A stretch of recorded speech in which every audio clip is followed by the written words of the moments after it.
वाटे देवा गीता भागवत करीती श्रवण गीता भागवत करीती श्रवण अखंड चिंतन विठोबाचे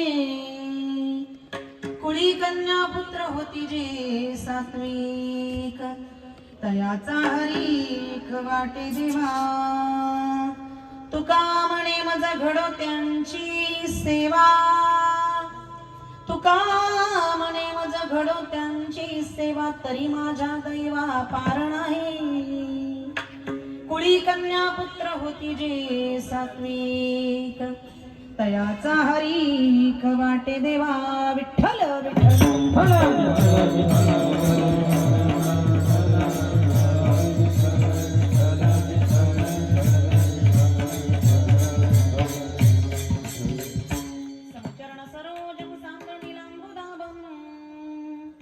जगन निहित पाणी मंडन मंडनाना तरुण तुलसी माला कंधर्म कंजनेत्रम सदय धवलहास्यं विठ्ठलं चिंतयामि पांडुरंगा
केवलं ज्ञानमूर्तिं द्वन्द्वातीतं गगनसदृशं तत्त्वमस्यादिलक्ष्यम् एकं नित्यं विमलमचलं सर्वदी साक्षिभूतं भावातीतं त्रिगुणरहितं सद्गुरुं तन्नमामि जयांचे केल्या स्मरण होय सकळ विद्येंचे अधिकरण तेची बंधू श्री चरण श्री गुरूंचे तेची नमस्कारोणी आता शिवतो निवृत्ती विष्णू ज्ञान देवताई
शरणैका जनार्दनी शिव्यावतार धरून केले त्रैलोक्य पावन. शरण शरण जी हनुमंता तुझा लो रामधूता. काय भक्तीच्या त्या वाटा मज दावाव्या सुभटा. विठ्ठल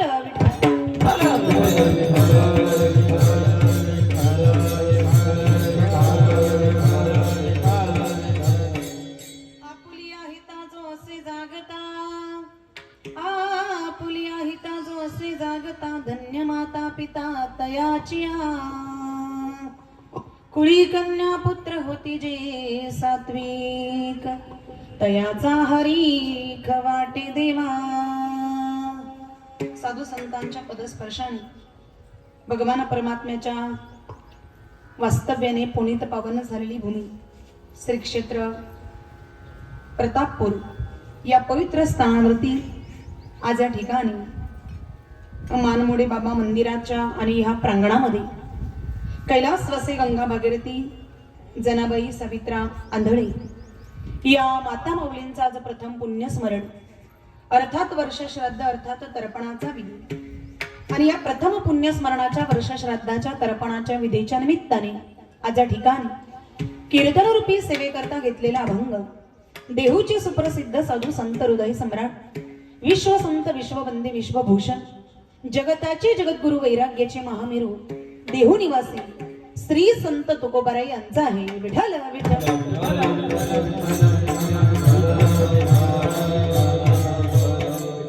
सेवेकरता घेतलेला अभंग आहे जगद्गुरु तुकोबारायांचा. आणि तुकोबाराय जे आहेत ना या अभंगाच्या माध्यमातून जो आपल्या हिताच्या बाबतीत हिताच्या ठिकाणी जागा आहे त्याच्या माता पित्यांना धन्यता देतात. अभंग अतिशय महत्वाचा आहे.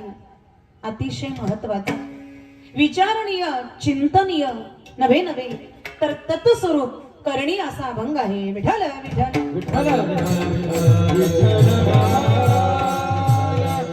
सेवेकरता घेतलेला अभंग हे जगद्गुरु तुकोबारायांचा अतिशय पवित्र असणारा पावन असणारा पर्वकाळ आहे आज.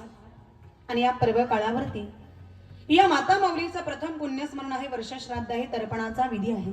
बघा आज 1 वर्ष झालं या माता माऊलीला परिवारातून जाऊन. पण आपल्या मातृऋणातून उतराई होण्याकरता या मातेला योग्य अशा प्रकारची सद्गती प्राप्त करून देण्याकरता आज तर्पणाचा विधी ब्राह्मणांच्या साह्याने शास्त्रोक्त पद्धतीने विधिवतरित्या यथोचितरित्या आंधळे परिवाराने या ठिकाणी संपन्न केलेले आहे. या माता माऊलींच्या पाठीमागे असणारा त्यांचा परिवार त्यांचे सुपुत्र श्री चंद्रभान सावित्र पाटील आंधळे, त्याच पद्धतीने श्री दिलीप सावित्र पाटील आंधळे, श्री सुरेश सावित्र पाटील आंधळे, त्याच पद्धतीने त्यांच्या मुली सौभाग्यवती जिजाबाई निवृत्ती पाटील नागरे, त्याच पद्धतीने गंगा भागीरथी विमल शंकर पाटील बोंद्रे, सौ कमल बबन पाटील नागरे, सौ मंगल बाबासाहेब पाटील सांगळे, सौ पुष्पा साहेबराव पाटील नागरे, त्याच पद्धतीने त्यांच्या सुनबाई सौ उषा चंद्रभान पाटील आंधळे, सौ गीतांजली दिलीप पाटील आंधळे, सौ भारती सुरेश पाटील आंधळे, त्याच पद्धतीने या ठिकाणी आजींचे पुतणे असतील, नातू असतील, नाती असतील, संपूर्ण या ठिकाणी असणारा हा आंधळे परिवार. पण या संपूर्ण परिवाराचा परमभाग्य म्हणावं लागेल. आज पवित्र असणारा पावन असणारा पर्वकाळ आहे. आज एकादशी आहे आणि फक्त एकादशीच नाही, आज ओटीची वारी आहे. या माता माऊलीचं जर आज प्रथम पुण्यस्मरण आहे, आज जर वर्ष श्राद्ध आहे, तर ज्या दिवशी या माऊलीने इहलोकीची यात्रा संपून परलोकाला प्रस्थान केला तोही दिवस आजचाच, अर्थात आजचीच तिथी. म्हणजे ज्या तिथीला व्यक्ती जाते 1 वर्ष पूर्ण झाल्याच्या नंतर बरोबर त्याच तिथीला त्या व्यक्तीचं काय यावं लागतं? वर्ष श्राद्ध. मग आज जर प्रथम पुण्यस्मरण आहे, आज जर वर्ष श्राद्ध आहे, तर ज्या तिथीला या माऊलीने आपला देह ठेवला तोही परम पवित्र असणारा पावन असणारा पर्वकाल म्हणजे आजची स्थिती. मग एकादशीच्या महान अशा पर्वकालावरती या माता माऊलीने आपला देह ठेवला. जन्माला आलेला प्रत्येक जण एक दिवस जाणारच आहे. या देहरूपी गावाला जो आलेला आहे ना त्याला एक दिवस जायचंच आहे. कुणी मात्र त्या ठिकाणी अमरपट्टा लावून आलेला नाही. जन्माला आलेला प्रत्येक जण जाणारच आहे. परंतु काही काही माणसांचं मरण बघितल्याच्या नंतर आपल्याला असं वाटतं की असं कोणालाच यायला नको. पण काही माणसं अशी निघून जातात आणि पर्वकाळ प्रत्येकाच्या जीवनामध्ये प्राप्त होतो असं नाही. ज्याच्या जीवनातला पूर्वकर्म चांगला आहे ना त्याच्या जीवनामध्ये पर्वकाळ प्राप्त होतं. या माता माऊलीच्या जीवनातलं पूर्वकर्म चांगलं आहे. मग पूर्वकर्म कोणतं? जन्मभर सदाचार पूर्वक आचरण आहे. कथा कीर्तन दान धर्म अन्नदान तीर्थयात्रा गोर गरिबांची सेवा परमार्थ नामस्मरण इत्यादी गोष्टी जीवनामध्ये घडलेल्या असतील तर त्याच्या जीवनामध्ये पर्वकाळ साधला जातो. आणि आज माता माऊलीने पर्वकाळ साधला.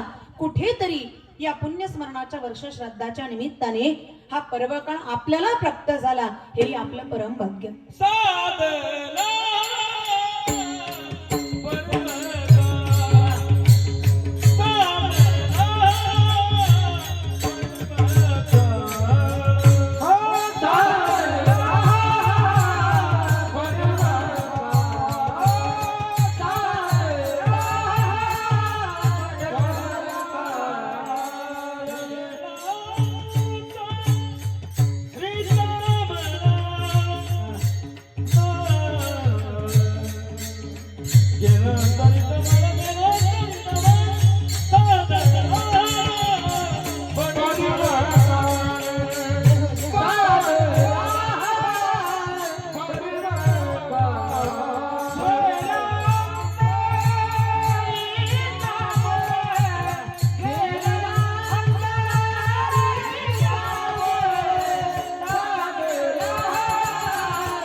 अंतरीचा मळ.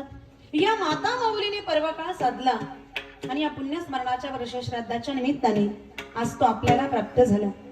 या संपूर्ण परिवाराचं परम भाग्य म्हणावं लागेल. खरं तर एवढा मोठा असणारा हा परिवार आहे आणि या माता माऊलीने सुंदर अशा पद्धतीचे सुसंस्कार या परिवारावरती केलेले असल्या कारणामुळे आज मातृऋणातून उतराई होण्याकरता हा तर्पणाचा विधी शास्त्राच्या नियमाला अनुसरून या ठिकाणी संपन्न केला जात असताना सुंदर अशा पद्धतीचा सोहळा या माता माऊलीच्या आणि पुण्यस्मरणाच्या निमित्ताने या परिवाराकडून या ठिकाणी संपन्न केला जात आहे. सुंदर अशा पद्धतीच्या आयोजनामध्ये आज या परिवाराने ज्यांना मात्र गायनाकरता पाचारण केलेलं आहे असे महाराष्ट्रातील ख्यातनाम गायनाचार्य आदरणीय परमस्नेही परमार्थप्रेमी सोल अलंकार हरिभक्त परायण नवनाथजी महाराज गडा त्यांच्या चरणावरती या ठिकाणी वंदन. त्याच पद्धतीने महाराष्ट्रातील ख्यातनाम गायनाचार्य कीर्तनकार आदरणीय परमस्नेही परमार्थप्रेमी हरिभक्त प्रणचे बाबा महाराज मगर त्यांच्या चरणावर त्या ठिकाणी वंदन. त्याच पद्धतीने आदरणीय परमस्नेही परमार्थप्रेमी हरिभक्त परायण गायनाचार्य सीतारामजी महाराज त्यांच्या चरणावर त्या ठिकाणी वंदन करेल. महाराजांची भेट फार दिवसांनी म्हणण्यापेक्षा वर्षांनी झाली. त्याच पद्धतीने आदरणीय परमस्नेही परमार्थप्रेमी हरिभक्त परायण नवनाथजी महाराज आंधळी त्यांच्याही चरणावरती या ठिकाणी वंदन. त्याच पद्धतीने असणारे सर्व टाळकरी गुणीजन त्यांच्या चरणावरती वंदन करेल. त्याच पद्धतीने असणारे विनेकरी आजी त्यांच्या चरणावरती वंदन. उत्कृष्ट अशा प्रकारे ज्यांची मृदंगाची साथ आहे ते ताल महर्षी आदरणीय परमश्री परमार्थप्रेमी हरिभक्त प्राणांच्या मगर महाराजांचे सुपुत्र आदरणीय दादा त्यांच्या चरणावरती या ठिकाणी वंदन करेल. त्याच पद्धतीने उत्कृष्ट अशा प्रकारची ज्यांची साऊंड सिस्टीम आहे आदिशक्ती साऊंड सिस्टीम ऑपरेटिंगद्वारे आमच्या सगळ्यांचा आवाज तुमच्यापर्यंत पोहोचवण्याचं कार्य जे सिस्टीमवाले दादा करणार आहेत त्यांच्या चरणावरती या ठिकाणी वंदन करेल. त्याच पद्धतीने आज मात्र या परिवारामध्ये या माता माऊलीच्या पुण्यस्मरणाच्या वर्ष श्राद्धाच्या तर्पणाच्या निमित्ताने हे ज्ञानदानाचं कार्य ही कीर्तनरूपी सेवा ज्यांच्या माध्यमातून माझ्याकडे सुपूर्द करण्यात आली आणि आपणा सर्व मायबापांच्या दर्शनाचा योग ज्यांच्या माध्यमातून मला प्राप्त झाला अशी वारकरी संप्रदायाचे थोर उपासक असणारे आमच्यावरती नितांत प्रेम करणारे आमचे बंधू आदरणीय परमस्नेही परमार्थप्रेमी हरिभक्त प्राणचे कचरू अण्णा फड अण्णाचे चरणावरती या ठिकाणी वंदन. आणि आपणही सर्व भाविक भक्त आज या माता माऊलीला आदरांजली श्रद्धांजली समर्पित करण्याकरता या परिवाराच्या दुःखामध्ये सहभागी होण्याकरता या ठिकाणी उपस्थित झालात. आपल्याही सर्वांच्या चरणावरती वंदन करून आता मात्र अभंगाला सुरुवात. विठ्ठल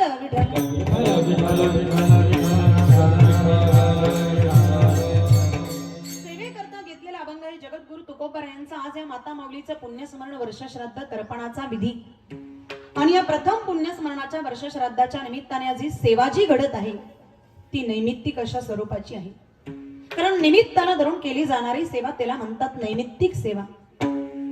आणि नैमित्तिक जो आहे तो शास्त्रामध्ये एक कर्माचा प्रकार सांगितलेला आहे. कर्माचे तसे दोन प्रकार आहेत. पहिला आहे विहित कर्म आणि दुसरा आहे निषिद्ध कर्म. मग आता विहित कर्म कशाला म्हणतात? तर शास्त्राने जे कर्म करण्याची आपल्याला आज्ञा दिलेली आहे, अर्थात आपण जे कर्म करावं असं शास्त्र आपल्याला सांगतं, त्याला म्हणतात विहित कर्म. दुसरं आहे निषिद्ध कर्म. आता निषिद्ध कर्म कशाला म्हणतात? तर शास्त्राने ज्याचा निषेध केलेला आहे, अर्थात करू नये म्हणून जे कर्म शास्त्राने आपल्याला सांगितलेलं आहे त्याला म्हणतात निषिद्ध कर्म. मनुष्याने आपल्या जीवनामध्ये निषिद्ध कर्म कधीच करू नये आणि विहित कर्म केल्याशिवाय राहू नये. तर आता विहित कर्म जे करणे आहेत ना, या विहित कर्मांचे 4 प्रकार सांगितलेले आहेत. पहिला आहे नित्य कर्म, दुसरा आहे नैमित्तिक कर्म, तिसरा आहे काम्य कर्म आणि चौथा आहे प्रायश्चित्त कर्म. काही कर्म अशी आहेत की जे आपल्याला नित्य करायचे असतात. काही कर्म अशी आहेत की जे आपल्याला फक्त निमित्ताला धरूनच करावी लागतात. काही कर्म अशी आहेत की जे आपल्या अंतःकरणामध्ये असणारी जी काही मनोकामना आहे, त्या मनोकामनेच्या परिपूर्ततेसाठी जी कर्म केली जातात त्याला काम्य कर्म असं म्हणतात. आणि या 3ही प्रकारचं कर्म करत असताना याच्यामध्ये जर काही दोष घडला तर त्या दोषाच्या दुरुस्ती करता, त्या दोषाच्या क्षालनार्थ जे कर्म केलं जातं त्याला प्रायश्चित्त कर्म म्हणतात. विठ्ठल विठ्ठल.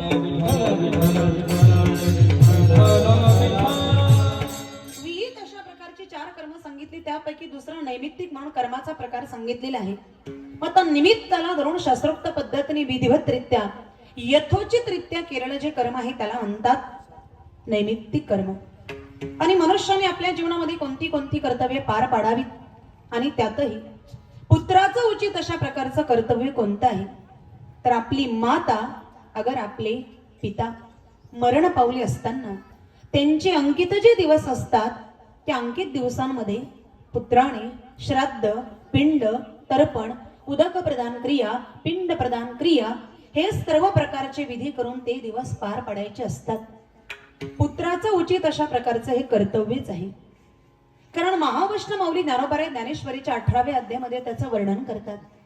आणि सोम सूर्य ग्रहणे येऊनी करैती पार्वणे का माता पितर मरणे अंकित जी दिवस. म्हणजे आपली माता अगर आपले पिता मरण पावले असताना त्यांचे अंकित जे दिवस असतात त्या अंकित दिवसांमध्ये पुत्राने श्राद्ध, पिंड, तर्पण, उदक प्रदान क्रिया, पिंड प्रदान क्रिया हे सर्व प्रकारचे विधी करून ते दिवस जर संपन्न केले तर आपल्या पितरांना किंवा पूर्वजांना पुढची गती उत्तम अशा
उत्तमाची गती तो एक पावेल उत्तम भोगील जीवखानी.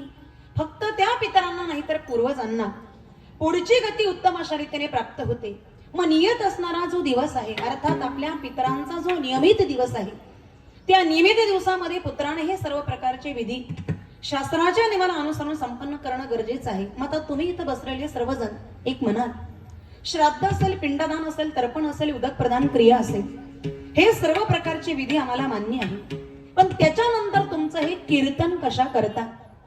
त्याचं उत्तर असं आहे, श्राद्धविधी करत असताना कर्मशास्त्र अतिशय सूक्ष्म सांगितलेलं आहे, अतिशय नाजूक सांगितलेलं आहे.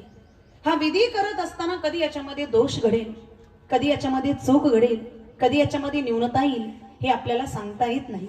मग हा विधी करत असताना याच्यामध्ये जर काही दोष घडला, काही चूक घडली, काही न्यूनता आली, तर कर्त्याला हे कर्म करूनही पतनाला जावं लागतं. कर्म धर्म नवती सांग उन्यांगे पतन. म्हणजे कर्मधर्म यांचं अनुष्ठान करत असताना याच्यामध्ये जर काही दोष घडला, काही चूक घडली, काही न्यूनता आली, तर कर्त्याला हे कर्म करूनही पतनाला जावं लागतं. उन्यांगे पतन. आता कर्मधर्मांचं अनुष्ठान व्यवस्थितरित्या यथासांग रीतीने पार पडलं गेलं पाहिजे. पण कोणत्या अंगाने, कोणत्या दृष्टीने कधी याच्यामध्ये दोष घडेल, कधी याच्यामध्ये चूक घडेल, कधी याच्यामध्ये न्यूनता येईल, हे आपल्याला सांगता येत नाही. मग तो सहज घडणारा दोषाचा प्रकार, तो सहज घडणारा न्यूनतेचा प्रकार जर घालवायचा असेल, तर शास्त्रामध्ये हा एक मार्ग सांगितलेला आहे, हा एक उपाय सांगितलेला आहे की समारंभ निर्दंब सर्वना, निर्दंब सर्वना, निर्दंब सर्वना, निर्दंब समारंभ निर्दंब सर्वना, निर्दंब सर्वना, निर्दंब सर्वना, निर्दंब समारंभ निर्दंब सर्वना,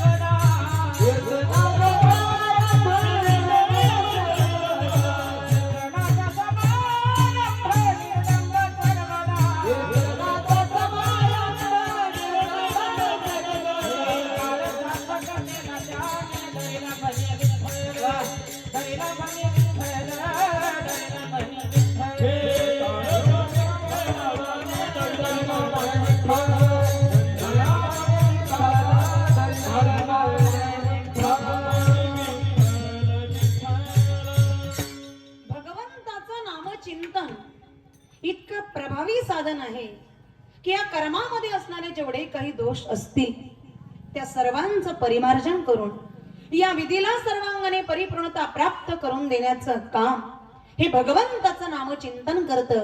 त्या करता या ठिकाणी असणारी ही कीर्तनाची सेवा.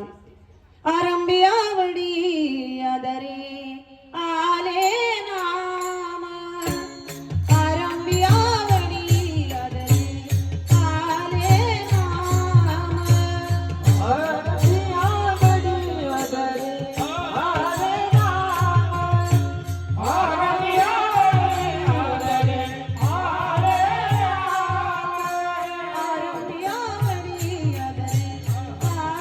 नाम, आरंभी आवडी आदरे आले नाम,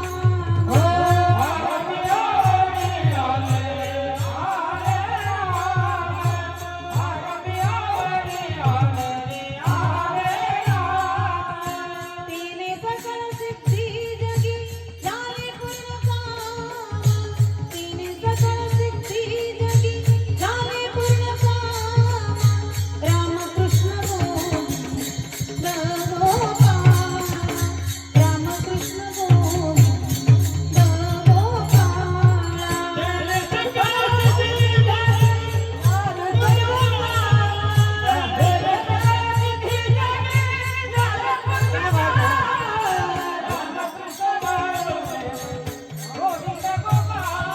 जय हो जय हो कृष्ण बोल, हरी बोल.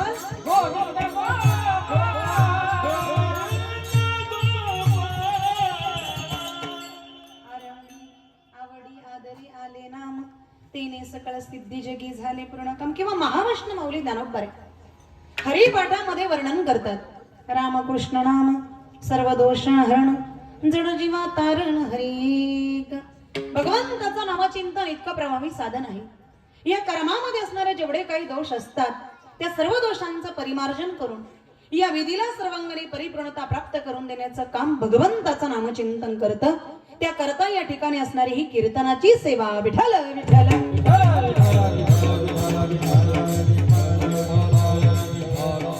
अतिशय सुंदर पद्धतीचं नियोजन आयोजन करत असताना आणि आज मात्र प्रथम पुण्यस्मरण आहे वर्ष श्राद्ध या माता माऊलीचं.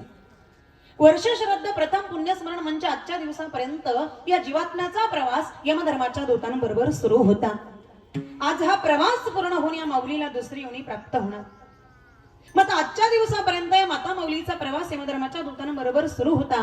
पण जीवात्म्याचा प्रवास कसा आहे, कशा पद्धतीचा आहे आणि त्या प्रवासामध्ये कुठल्या कुठल्या पद्धतीचं दुःख त्याच्या जीवनामध्ये त्याला भोगावं लागतं आणि त्या दुःखातून खऱ्या अर्थाने असणारं जे कुटुंब आहे त्या जीवात्म्याला बाहेर काढण्याकरता कसे प्रयत्न करतं याचा संपूर्ण जर विवेचन करायचं जर ठरलं, आपल्या सनातन हिंदू धर्माचा, हिंदू संस्कृतीचा जर आपण विचार केला तर आपल्या या सनातन हिंदू धर्मामध्ये 4 वेद, 6 शास्त्र, 18 पुराण सांगितलेली आहे.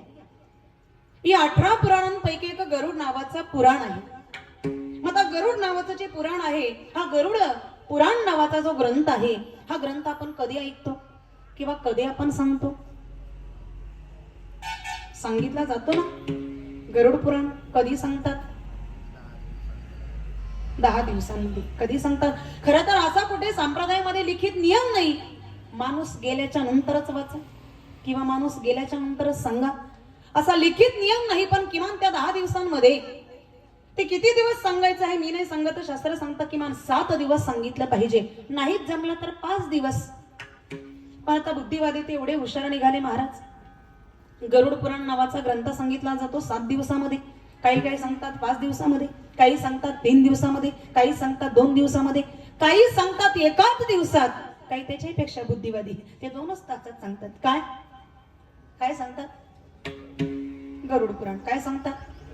18,000 श्लोकांचा विस्तृत अशा पद्धतीचा असणारा हा ग्रंथ 10 दिवसांमध्ये जे आपल्याला श्रवण करायला मिळतं, खरं तर तो कथा स्वरूप आहे. आता एखादी कथा सांगायची ठरली, एखादी कथा सांगायची ठरली, अर्धा तास तर धराल का नाही कथेला? अहो, कीर्तना करता घेतलेला अभंग 2 तासामध्ये त्याचं विवेचन पूर्ण होत नाही, तर गरुड पुराण नावाचा ग्रंथ 2 तासात पूर्ण होईल? द्या तांब्याचे भांडे, पितळाचे भांडे, लोखंडाचे भांडे, चांदीचे भांडे, सप्तधान्य द्या, अमुक द्या, तमुक द्या, दिलं तुम्ही. तुम्हाला काय मिळालं मला सांगा? जीवात्म्याचा प्रवास आतापर्यंत जो होता तो कधी सुरू झाला? एवढ्या एकाच प्रश्नाचं उत्तर तुम्ही दिलं ना, तरी मी तुम्हाला मला जे सांगायचं ते सांगणार नाही. किती दिवस प्रवास कधी सुरू झाला जीवात्म्याचा? जीवात्म्याचा प्रवास सुरू होतो की नाही? होतो ना, हे तर तुम्हाला मान्य आहे ना. सुरू कधी झाला प्रवास? यमधर्माच्या दूतांबरोबर जीवात्मा जातो ना, मग तो कधी प्रवास सुरू झाला? बघा, गरुड पुराण ऐकते, सांगणारे सांगतात. खर तर सांगणाराही तितका अधिकारी असला पाहिजे. त्या ग्रंथाचे नियम पथ्य पालन करणारा जर असेल ना, त्याच्याच मुखातून ऐका. नाही ऐकलं तरी विठ्ठल विठ्ठल.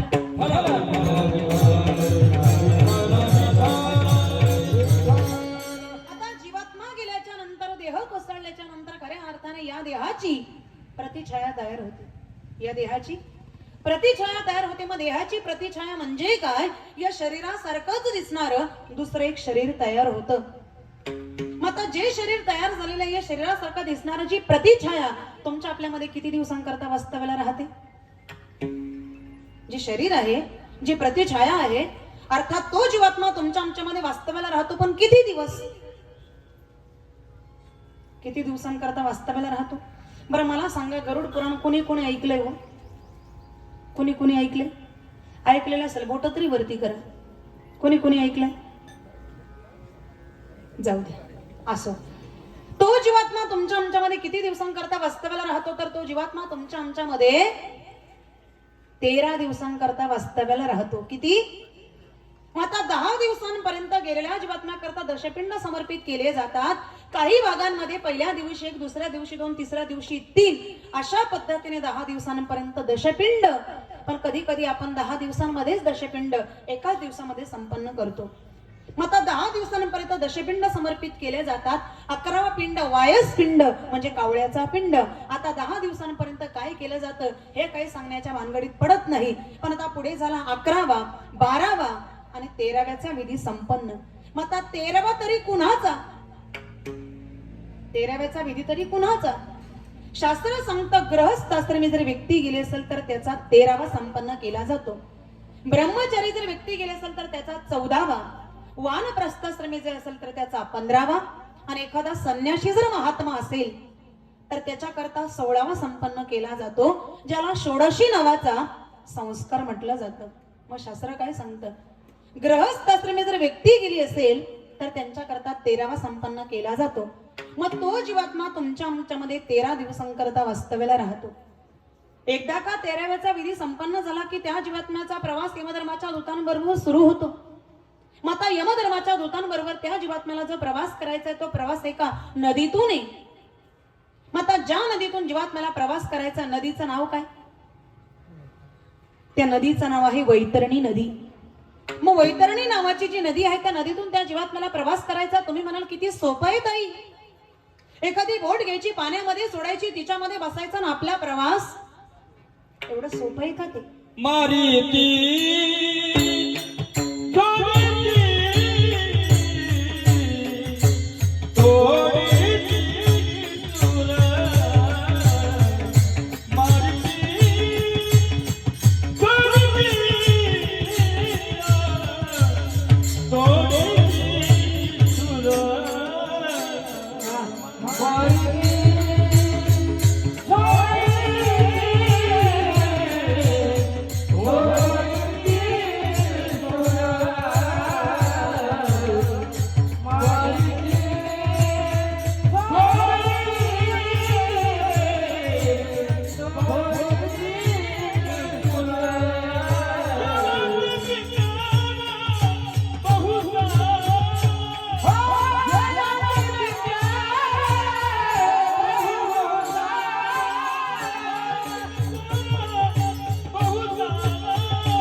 जोडीती तोडीती निष्ठुर यमाची किंकर बहुसाल. कितीतरी वर्ष मारतात, तोडतात आणि जोडतात महाराज. यमधर्माच्या दूतांबरोबर जीवात्म्याला जो प्रवास करायचा आहे ती नदी आहे, ती पाण्याने वाहणारी नाही. मग ती नदी वाहते रक्ताने पोहाने. रक्ताने पोहाने वाहणाऱ्या वैतरणी नावाच्या नदीतून जीवात्म्याला प्रवास करायचा आहे. त्याचा तो प्रवास सुखकर व्हावा. त्या प्रवासामध्ये त्याला कुठल्याही प्रकारचं दुःख, कुठल्याही प्रकारचा त्रास होऊ नये असं जर वाटत असेल, जबाबदारी पाठीमागे असणाऱ्या परिवाराची जबाबदारी काय? गेलेल्या जीवात्म्याच्या नावाने त्या कुटुंबाने, त्या परिवाराने, त्या मुलांनी दान धर्म करणं अत्यंत आवश्यक आहे. दान तुम्ही कुठल्याही प्रकारचं करू शकता. नामदान करा, ज्ञानदान करा, अन्नदान करा, वस्त्रदान करा, अर्थदान करा, पण केलेल्या दानाचं पुण्य संकल्प व्यक्त गेलेल्या जीवात्म्याच्या नावाने समर्पित करा. दारामध्ये एखादा अतिथी आला असेल त्याला पोटभर जेवू घाला. गावामध्ये सप्ताह चालू असेल वारकऱ्याला पंगत द्या. अनाथान करता अन्नदान करा, गोरगरिबां करता अन्नदान करा, आणि केलेल्या अन्नदानाचं पुण्य संकल्प व्यक्त गेलेल्या जीवात्म्याच्या नावाने समर्पित करा. अन्नदाता हा दुसरा प्राणदाताच आहे. मग सर्व दानांमध्ये श्रेष्ठ असणारा अन्नदान. लेने को हरिनाम, देने को अन्नदान, तरणे को लीनता, और डुबणे को अभिमान. महाराज म्हणतात घ्यायचं असेल हरीचं नाम घ्या, द्यायचं असेल अन्नदान द्या, तरायचं असेल लीन व्हा, आणि डुबायचं असेल तर अभिमानाने राहा. अन्नदानासारखं श्रेष्ठ दान नाही. अन्नदानाचा पुण्य संकल्प व्यक्त गेलेल्या जीवात्म्याच्या नावाने समर्पित करा. वस्त्रदान करा, पण असं वस्त्र दान करायचं की जे दान केल्याच्या नंतर तुम्हाला पुण्य मिळालं पाहिजे. नंतर आमच्या माता माऊल्यांना सवय लागली, आपण जर सांगितलं ना बाई वस्त्रदान करणं खूप चांगलं, ही माऊली असं वस्त्र दान करते जी तिच्या उपयोगात येत नाही, ते दुसऱ्याला दान दिलं जातं. वस्त्र दान करत असताना कोरं वस्त्र दान करा. माता माऊल्याने एक गोष्ट लक्षात घ्या, आपण परिधान केलेलं वस्त्र चुकून सुद्धा दुसऱ्याला परिधान करायला द्यायचं, दिलंच तर ते परत आपण परिधान करायचं, कारण त्या वस्त्रामध्ये दोष निर्माण होतो. वस्त्रदान करायचं असेल तर कोरं वस्त्र दान करा, पण आपल्याकडे एक पद्धत आहे, इकडे आहे का नाही मला माहित नाही. 10व्यामध्ये श्राद्धामध्ये कुठल्याच प्रकारचे दुखवाटे स्वीकारले जाणार नाही, स्वीकारायचेच नाही. देऊही नका, घेऊ सुद्धा का? 10व्यामध्ये श्राद्धामध्ये जे दुखवाटे आपण स्वीकारतो, मला सांगा फेकून देता का? फेकून देता का? मग घ्यायला एक जण, गोळा करायला दुसरा जण, गड्या घालायला तिसरा आणि कपाटात ठेवायला. आपल्याच एखाद्या पाहुण्याचं देवाचं कार्य निघू द्या, दुकानात जातो, त्याच्याकरता नवीन वस्त्र आणतो ना. आपल्याच घरात एवढं पडले म्हटल्याच्या नंतर कशाला त्या दुकानदाराची भरती करायची? तेच वस्त्र घ्यायचं. जो देव कार्य करणारा, जो आपला आत्तेष्ट आहे, जो पाहुणा आहे, त्याच्या अंगावरती नेऊन आपण ते वस्त्र टाकतो. महाराज तो देवाचं कार्य करतो, त्याला दोष लागतो. पुण्य करता पाप घडल्याशिवाय राहणार लक्षात घ्या. आणि फार तुमचं प्रेम आहे आंधळे परिवारावरती. या माऊलीला 1000 रुपयाची साडी आणणार असेल तर 1000 रुपयाची मदत करा. 500ची आणणार असेल तर 500ची मदत करा. नाहीच काही आणता आलं, घरामध्ये असणाऱ्या लहान लहान लेकरांना पोटभर खाऊ आणा. तुमचं नाव घेऊन ते खातील. किमान पुण्याचा भाग तरी तुमच्या पदरामध्ये पडेल. पण चुकीचं मात्र नक्कीच करू नका, देऊही नका आणि घेऊ सुद्धा नका. कारण अत्यंत चुकीची पद्धत आपण सुरू केलेली आहे. कुठेतरी आपण बंद केला पाहिजे. सुरुवात आपल्याच पासून करायची, दुसऱ्याला कशाला सांगायचं? वस्त्रदान करायचं, पण कोरं वस्त्रदान आणि त्या वस्त्रदानाचं पुण्य संकल्पयुक्त गेलेल्या जीवात्म्याच्या नावाने समर्पित करा. अर्थदान करा, पण असं अर्थदान करायचं आहे जी नोट तुमच्या कुठेच उपयोगात येत नाही. मंदिराच्या दानपेटीमध्ये दान करा, म्हणजे तुम्हाला पुण्य मिळेल. बरोबर ना? चुकलं का काही? म्हणजे तुम्ही सगळे कीर्तनात बसलेले, तो जगाचा मालक आहे. असा दान देणारा असतो एखादा की त्याच्या नावाचा पत्ता सुद्धा लागत नाही. दान दिलं जातंय, त्याला सात्विक अशा पद्धतीचं दान म्हणतात. ज्या दानामध्ये कुठल्या प्रकारच्या फळाची मोबदल्याची अपेक्षा केली जात नाही, ते सात्विक दान ज्याच्याकडून घडतं ना, त्या दानाच्या अनंत पटीने भगवान परमात्मा त्याला देतोच, याच्यात शंकाच नाही. विठ्ठल विठ्ठल. याच्याही पुढे जाऊन आपलं शास्त्र तर असं सांगतं की 13व्याच्या दिवशी तुम्ही ब्राह्मणाला लाल किंवा पांढऱ्या रंगाची गाय जर दान दिली तर त्या गायीच्या माध्यमातून गेलेल्या जीवात्म्याचा प्रवास सुखकर होण्याकरता मदत होते. बघा, आपण ब्राह्मण बुवांना पितरांना दान देतो, देत नाही असं नाही, देतो. पण बऱ्याच ठिकाणी मी बघितलेलं आहे की ते वर्ष श्राद्धातच देतात. वर्ष श्राद्धामध्ये देऊ नका या मताची मी नाही. पण जर जीवात्म्याचा प्रवास जर 13 दिवसांच्या नंतर सुरू होणार आहे, तर मग जेही काही तुम्हाला दान द्यायचं आहे ते 13व्याच्या दिवशीच द्या, जेणेकरून त्या जीवात्म्याला त्या प्रवासामध्ये ते उपयोगात येईल. त्या करता ते दान दिलं जातं की ते 13व्याच्या दिवशी. आता लाल किंवा पांढऱ्या रंगाची गाय ब्राह्मणाला दान द्यायची. आता ब्राह्मणाला गाय दान द्यायची म्हणजे काय काय स्वस्त आहे का? गाय काय स्वस्त आहे का? आता लाल किंवा पांढऱ्या रंगाची गाय जर यदा कदाचित तुम्ही जर उद्या उठून ब्राह्मण लोकांना गायी दान द्यायला लागलेच, ब्राह्मण बुवांना गायी दान द्यायला लागलेच, तर त्यांना पूजापाठ सोडून पशुपालन करावं लागेल. दुधाचा धंदा अर्थात आपणही देणार नाही, ते सुद्धा घेणार. मग ब्राह्मणाला चांदीची गाय दक्षिणा देण्याची पद्धत आहे. पण आता बाजारामध्ये ज्या गायी मिळतात त्या चांदीच्या नाही. आता तुम्ही म्हणाल काय दुखण्यावरच्या खपल्या काढतात ताई, आता तर नुसतं ऐकतच राहावं असं वाटतंय. काय 75,000 गप्पच बसलेलं बरं. बाजारामध्ये ज्या गायी मिळतात त्या चांदीच्या नाही. जर गाय ब्राह्मणाला दान द्यायची असेल तर स्वतः सोनाराच्या दुकानात जा, शुद्ध चोख चांदी घ्या, त्या चांदीची गाय बनवा, ती गोमाता ब्राह्मणाला दान द्या. त्या गायीच्या माध्यमातून गेलेल्या जीवात्म्याचा प्रवास तर सुखकर होईलच, पण एक दिवस आपण सुद्धा इहलोक सोडून परलोकाला जाणार आहोत. आपल्या सुद्धा प्रवासामध्ये ती गोमाता उपयोगात येईल. माता गाय ब्राह्मणाला दान देण्याची पद्धत आहे, मी नाही सांगत, शास्त्र सांगतं. पण आमची बरीच कीर्तनकार मंडळी सांगतात, आपण ब्राह्मण लोकांना ज्या गायी दान देतो, आपण दान दिल्याच्या नंतर ते उठतात, परत सोनाराच्या दुकानात जातात, ती गाय मोडतात, तिचे पैसे घेतात. आपल्याला त्याच्याशी काही घेणं देणं आहे का? आपलं कुठपर्यंत कर्तव्य आहे? दान देईपर्यंत. एखादी गोष्ट आपण दान दिल्याच्या नंतर आपला अधिकार असतो का हो? समजा आपण आपला बंगला विकला एखाद्याला, म्हणजे विकू नका, कल्पना करा. बंगला विकला एखाद्याला, स्टॅम्प वगैरे करून दिला. मग आता स्टॅम्प वगैरे करून दिला म्हटल्याच्या नंतर त्या बंगल्यावरती मालकी हक्क कुणाचा झाला? ज्याला आपण विकला. मग उद्या उठून तुम्ही बसले त्या बंगल्याच्या आणि हॉलमध्ये जाऊन मस्तपैकी आणि म्हणायला लागले आपलाच बंगला. म्हणाल का? म्हणाल का? तो बिचारा तुम्हाला जागेवर बसू देईल का? आपलं कर्तव्य कुठपर्यंत?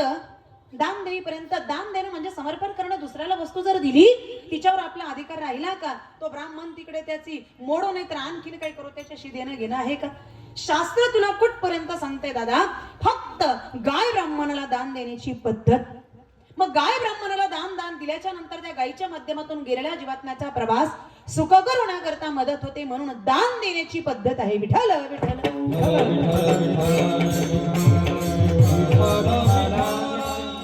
दिवसांच्या नंतर गेलेल्या जीवात्म्याचा प्रवास यमधर्माच्या दूतांबरोबर सुरू होतो. प्रवास किती दिवसांचा? जीवात्म्याचा जो प्रवास आहे यमधर्माच्या दूतांबरोबर 12 महिने म्हणजे 1 वर्षाचा. मग आता एवढा मोठा त्याचा प्रवास आहे.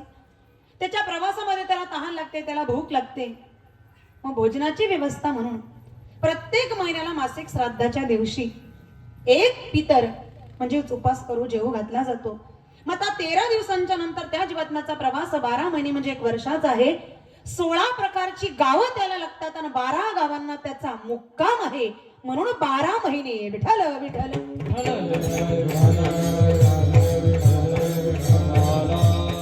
प्रत्येक महिन्याला मासिक श्राद्ध. मग मासिक श्राद्धाच्या दिवशी पितर उपास करू जेवू घातला जातो. पण आता पितर उपास करू जेवू घातल्याच्या नंतर खऱ्या अर्थाने त्याच्या समोर विस्त म्हणजे आगेरी ठेवली जाते.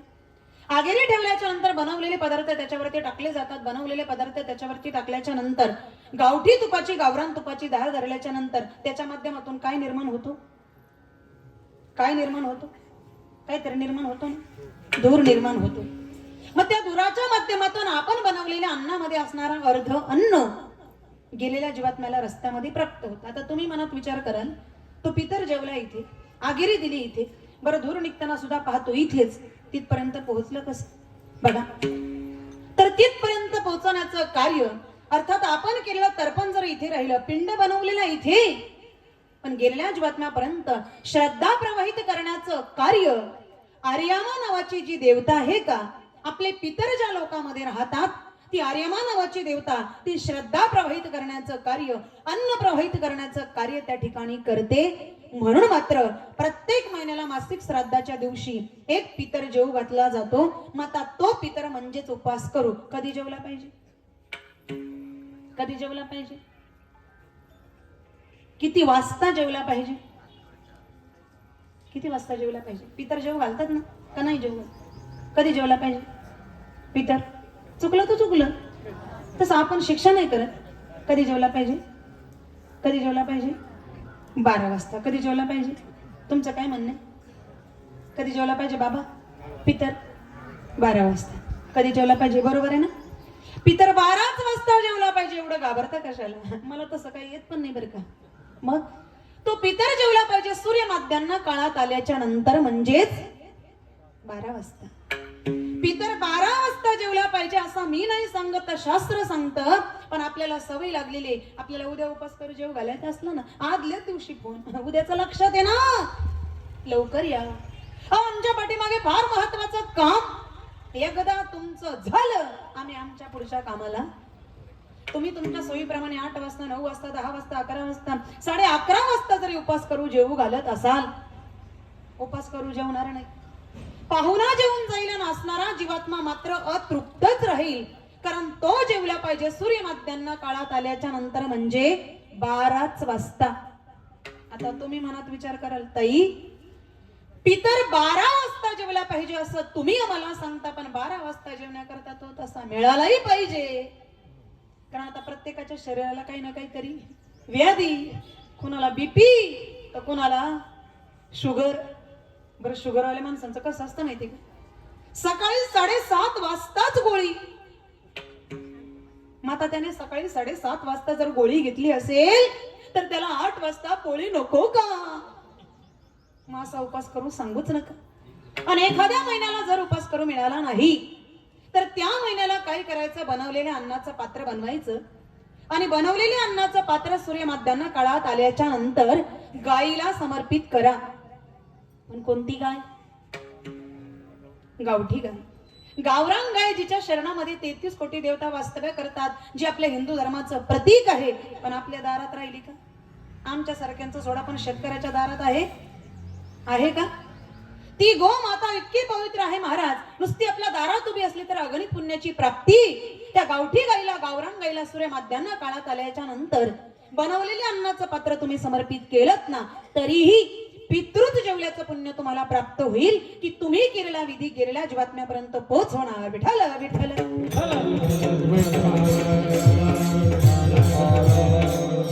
आता मासिक श्राद्ध कुठपर्यंत? 11 महिन्यापर्यंत मासिक श्राद्ध, कारण 12 महिने पूर्ण झाल्याच्या नंतर जे केलं जातं त्याला म्हणतात वर्ष श्राद्ध. मग आता तुमचं म्हणणं आहे 12 महिने पूर्ण झाल्याच्या नंतर जे केलं जातं त्याला वर्ष श्राद्ध म्हणतात. मग मला सांगा 5.5 महिन्यामध्ये जे केलं जातं त्याला काय म्हणतात? 5.5 महिन्यामध्ये काहीतरी करतात ना? करतात. काय करतात? 5.5 महिन्यामध्ये वळवतात ना? काय वळवतात? हा, असे ते मासे किती तुमच्याकडे असे वळवले ना तुम्ही. मान्य असेल विधी आपल्याला, पण आपल्या शास्त्राला, गरुड पुराणाला, प्रेत कल्पाला तो विधी मान्य नाही. अहो का मान्य नाही? कारण त्या जीवात्म्याचा प्रवास जर 12 महिन्यांचा आणि तुम्ही 5.5 महिन्यामध्ये श्राद्ध विधी करता, जीवात्म्याचा प्रवासच पूर्ण झाला नाही तर तुमच्या श्राद्धाला अर्थ काय राहिला? मग पितृदोषाला प्राप्त नक्कीच व्हाल, याच्यात शंका नाही. दुराचारी पुत्र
वंशी दुराचारी पुत्र झाला महाराज. आस्तात माता पिता माऊली म्हणतात तोपर्यंत सेवा करा.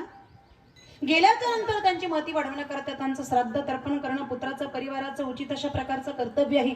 ज्यांनी आपलं संपूर्ण जीवन घडवलं त्या माता पित्यांकरता जर 12 महिने थांबू शकत नाही, आणि मला सांगा एकदा माणसाचं वर्ष श्राद्ध झालं, आपण त्याच्याकरता काही करतो का? काहीच करत नाही. फार कमी असे पुण्यवान असतात आपल्या माता पित्यांची पुण्यतिथी घालतात.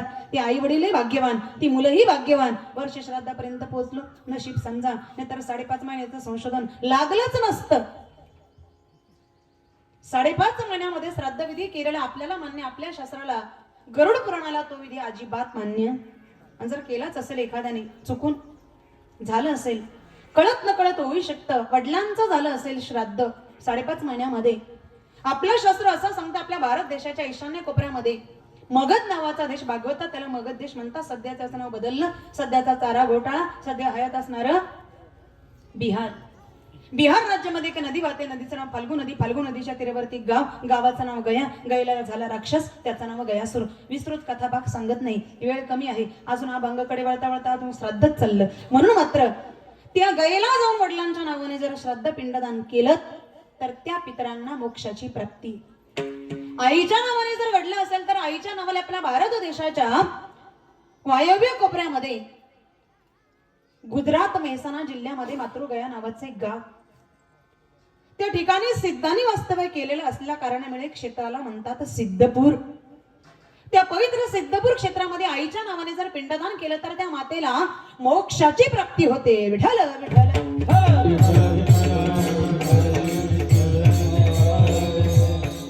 पूर्ण 12 महिने म्हणजे ज्या ज्या तिथीला व्यक्ती गेली 1 वर्ष पूर्ण झाल्याच्या नंतर त्याच तिथीला त्या व्यक्तीचं वर्ष श्राद्ध यावं लागतं. काही काही माणसं म्हणतात 11.5 महिने आता काय संशोधन करतात मला तर काही कळत नाही. 15 दिवसाने काय फरक पडणार आहे. ज्या तिथीला व्यक्ती गेली 1 वर्ष पूर्ण झाल्याच्या नंतर बरोबर त्याच तिथीला त्या व्यक्तीचं वर्ष श्राद्ध आलं पाहिजे. तर आणि तरच तो विधी सार्थ अंतर आणि तरच त्या जीवात्म्याला सद्गती आहे. विठ्ठल विठ्ठल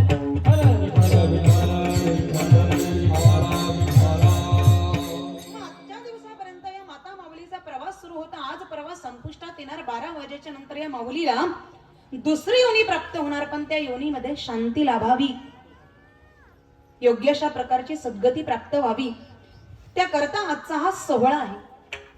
सोहळा संपन्न करत असताना अनेक अशा प्रकारचं दान आज या परिवाराकडून घडणार आहे. सर्वप्रथम घडत आहे नामदान, ज्ञानदान. दुसरं आहे अन्नदान, वस्त्रदान, अर्थदान. संकल्प करायचा आहे या मुलांनी हातावरती पाणी आणि तांदूळ घेऊन. आज आम्ही जेही काही दान करणार आहोत या सर्व दानाचं पुण्य आम्ही आमच्या आईच्या नावाने समर्पित करतो. सर्व पुण्य या माऊलीला समर्पित केलं जातं. बऱ्याच ठिकाणी स्मरणार्थ म्हटलं जातं. स्मरणार्थ का? ज्या व्यक्तीच्या स्मरणार्थ दान आहे त्या दानाचं पुण्य त्या जीवात्म्याला समर्पित केलं जातं म्हणून स्मरणार्थ. विठ्ठल विठ्ठल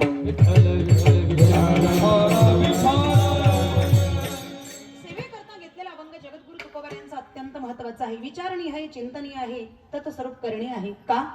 अभंगाच्या शेवटच्या चरणाचा जर आपण विचार केला तर जगद्गुरु तुकोबारे म्हणतात, तुका म्हणे मज घडो त्यांची सेवा, तरी माझ्या दैवा पार नाही. मग जगद्गुरु तुकोबारांनी अपेक्षा करावी की त्या पुरुषाची मला सेवा घडावी. मग त्या पुरुषाची सेवा घडावी, मग त्या पुरुषाची योग्यता काय असायला पाहिजे, ती योग्यता म्हणजे काय, तर तिचाच विचार या ठिकाणी सांगण्याचा प्रयत्न करेन. विठ्ठल विठ्ठल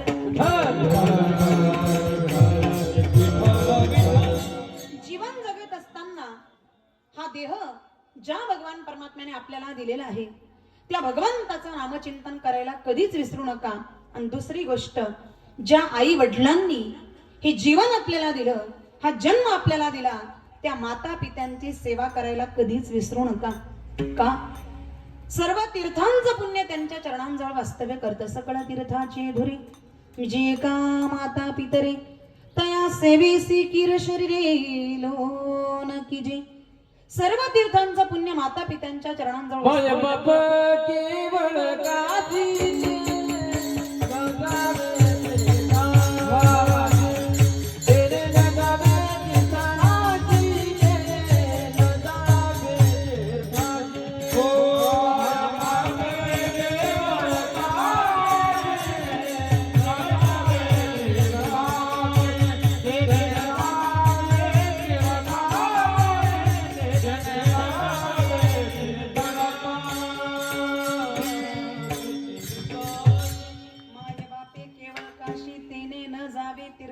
म्हणजे आपण वारी करू नका किंवा तीर्थयात्रा करू नका या मताची मी नाही. जगद्गुरु तुकोबाराया सांगतात, जवळ हे सकळ सिद्ध आहे, हात चालावया पाय, तव तू आपुले स्वैत पाय, तीर्थयात्रे जाय चुकू नको. महाराज म्हणतात जोपर्यंत आपलं शरीर सिद्ध आहे ना, वारी करा, तीर्थयात्रा करा, जरूर करा. आपण घरामध्ये असणाऱ्या ज्या दैवताला आपली गरज आहे आणि त्यांना आपली आवश्यकता असताना आपण जर पंढरपूरची वारी करत असाल तर तो पांडुरंग परमात्मा आपल्याला पावन होईल का? अजिबात नाही. का? घरामध्ये असणारा प्रथम दैवत म्हणजे आपले आई वडील आहेत. मातृदेव भव पितृदेव भव. भगवान परमात्म्याने आपल्या प्रेम शक्तीचं संक्रमण करण्याकरता आई वडिलांची निर्मिती केली. तो भगवान परमात्मा सगुण विग्रहाच्या रूपाने प्रत्येकापर्यंत पोहोचू शकत नाही, म्हणून तोच परमात्मा आईच्या रूपात आपल्या घरात आला.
देवाचीच आपल्या घरामध्ये असणारं दैवत आपले आई वडील आहे, पण दुर्दैव आहे की त्या माता पित्यांची दैवत म्हणून पूजा करायची आणि त्यांची सेवा करा हे सांगण्याची वेळ आज आलेली आहे.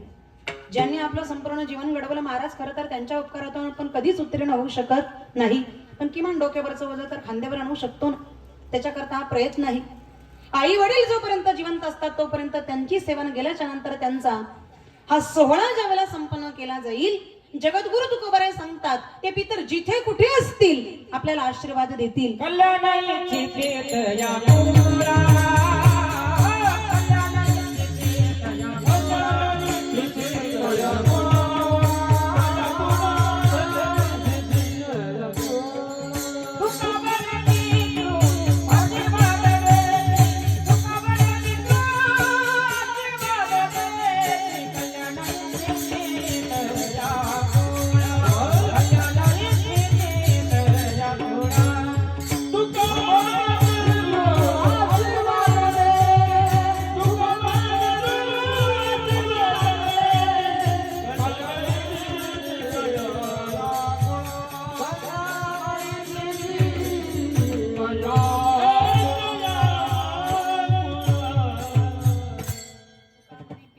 आशीर्वाद देती कल्याण इच्छिती तया कुळा किंवा त्यांचे सदा.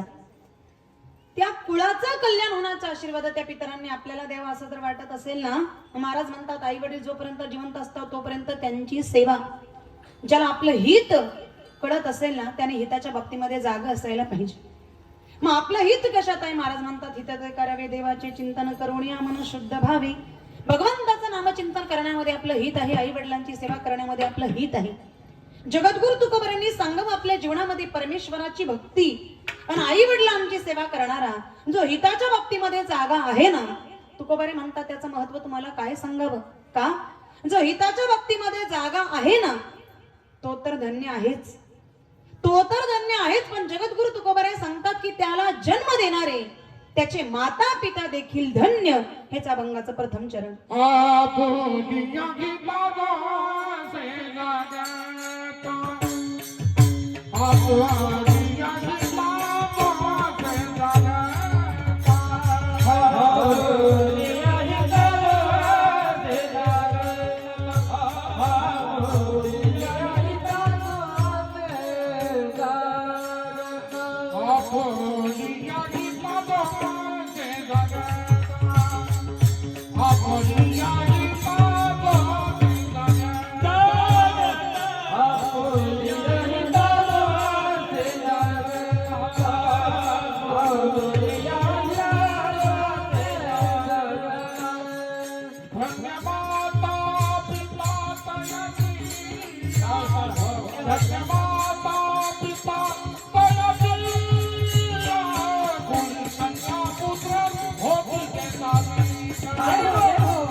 आपुलिया हिता जो असे जागता धन्य माता पिता तयाच्या.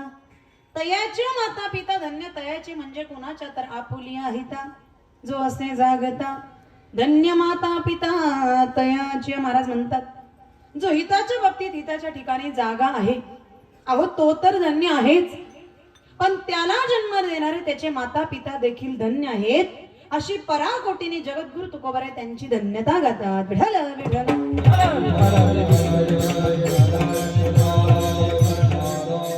आपल्या जीवनामध्ये जागा असणं हे फार महत्वाचं आहे. झोप ही अनेक दृष्टीने घातक आहे आणि जागृती ही अनेक दृष्टीने फलदायी आहे. झोपेतून अनेक अनर्थ निर्माण होतात आणि जागृतीतून अनेक अनर्थ सुटतात. झोप ही आळशीपणाचं द्योतक आहे आणि जागृती ही ज्ञानवानाचं आणि चातुर्यवानाचं प्रतीक आहे. झोपेतून अनेक समस्या निर्माण होतात, जागृतीतून अनेक समस्या सुटतात. आता मला सांगा, चोरी कुठे होते? चोरी झोपेत. अहो चोरी झाली का? हो मग म्हटले, मग तू काही झोपला होता का? आता जागा रे बाईनो जागा. आता जागा रे बाईनो जागा. आता जागा रे बाईनो जागा. आता जागा रे बाईनो जागा. तोरण मिटला, तोरण मिटला, तोरण मिटला.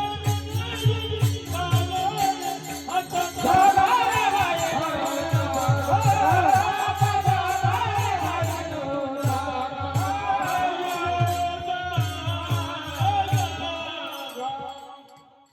जागा जागा जागा, आता जागा. का? जागा असणं हे फार महत्वाचं आहे. चोरी झाली म्हटले, तू झोपला होता? झोपलो होतो. मग जागा असतो तर चोरांची काय हिंमत आहे आपल्या वस्तीवर यायची? सांगायचं तात्पर्य, जागा असणं आपल्या जीवनामध्ये अत्यंत महत्वाचं आहे. झोप अनेक दृष्टीने घातक आहे. कशी घातक? उदाहरण सांगेन. विठ्ठल विठ्ठल. महाभारतातील प्रसंग सगळ्यांना माहित आहे. अभिमन्यू रणांगणामध्ये मारला गेला. याला कारण जर काय असेल तर याला कारण झोप. याला कारण काय आहे? झोप. आता तुम्ही म्हणाल, तो काय रणांगणावर झोपत होता? तो रणांगणावरती झोपत नव्हता, तो रणांगणावरती लढतच होता.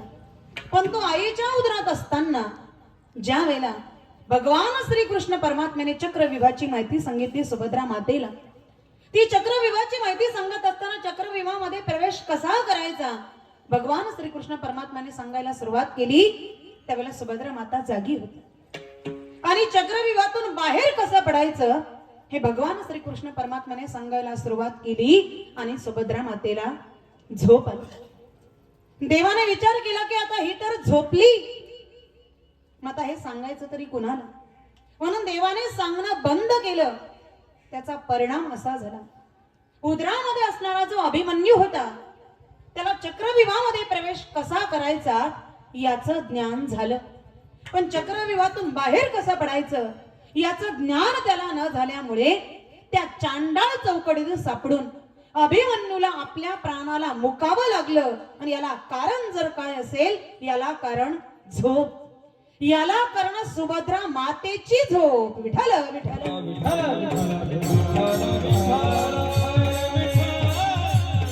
नाहीतर अभिमन्यू सामान्य नव्हता.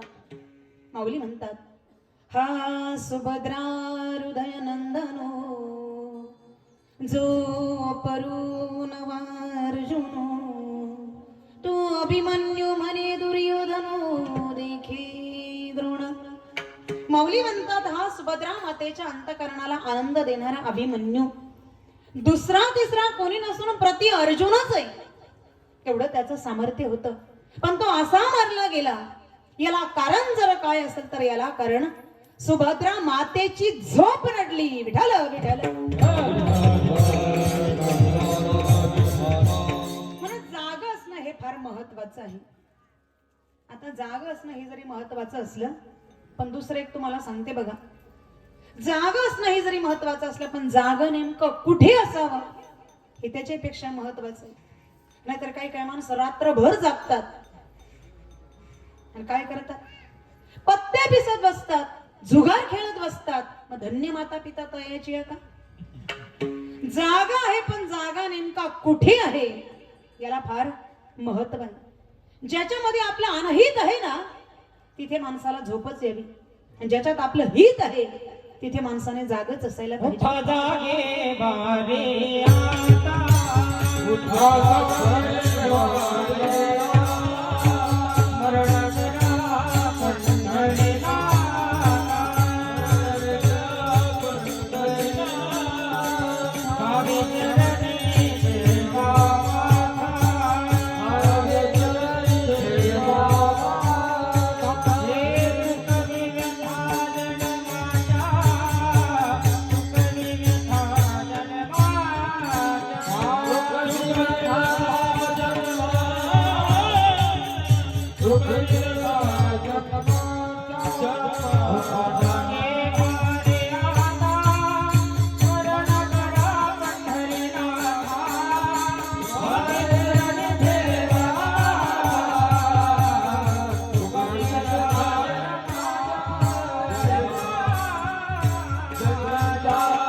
जागे भरे आता स्मरण करा पंढरीनाथा. त्या देवाचं स्मरण करा. जाग कुठे असावं हे अत्यंत महत्वाचं आहे. ज्याच्यामध्ये आपलं हित आहे तिथे माणसाने जागच असायला पाहिजे. मग जागा असायलाच पाहिजे, पण ते हिताच्या बाबतीत. मग त्या हिताच्या बाबतीमध्ये माणसाने कसं जागा असायला पाहिजे याच्याकरता जगद्गुरु तुकोबराय एक मार्मिक आणि सुंदर असा दृष्टांत देतात. सुकलिया ताळा वाते घालून बैसे डोळा तैसे जागे करी चित्ता काही आपुलिया हिता. मग जागा असायला पाहिजे, पण ते आपल्या हिताच्या बाबतीत. तुकोबाराय उदाहरण सांगतात. जसा एखादा हाडाचा व्यापारी आपल्या व्यापारामध्ये ताळेबंद लावून पाहत असतो. डोळ्यात तेल घालून तो ताळा लावण्याचा प्रयत्न करतो. आणि जो व्यापारी आपल्या व्यापारामध्ये ताळा लावून पाहत नाही, तुकोबाराय म्हणतात त्याची अवकळा झाल्याशिवाय राहा. तुका म्हणे लाभ होय तुझ्याकडे, तुका म्हणे लाभ होय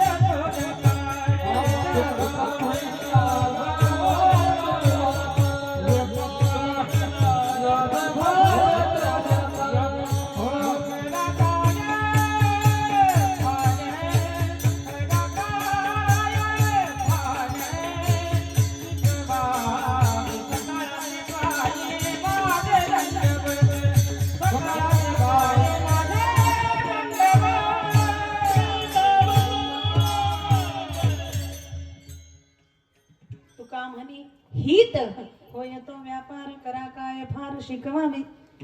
हित जो व्यापारी आपल्या व्यापारामध्ये ताळा लावून पाहत नाही, तुकोबाराय म्हणतात त्याची अवकळा झाल्याशिवाय राहत नाही. तुका म्हणे ताळा नाही त्याची अवकळा.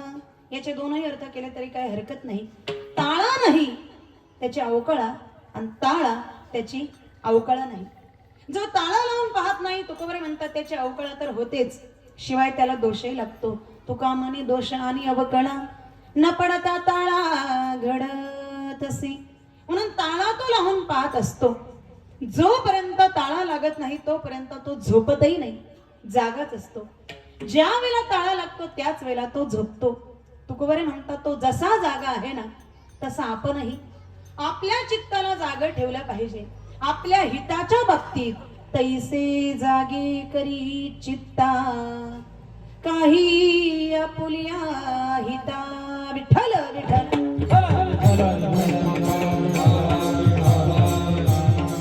माणसाने जागा असायला पाहिजे, पण ते हिताच्या बाबतीत. मग का हो तुकोबाराय, तुमच्या म्हणण्याप्रमाणे जो कोणी असा आपल्या हिताच्या बाबतीमध्ये जागा आहे त्याचं महत्व काय?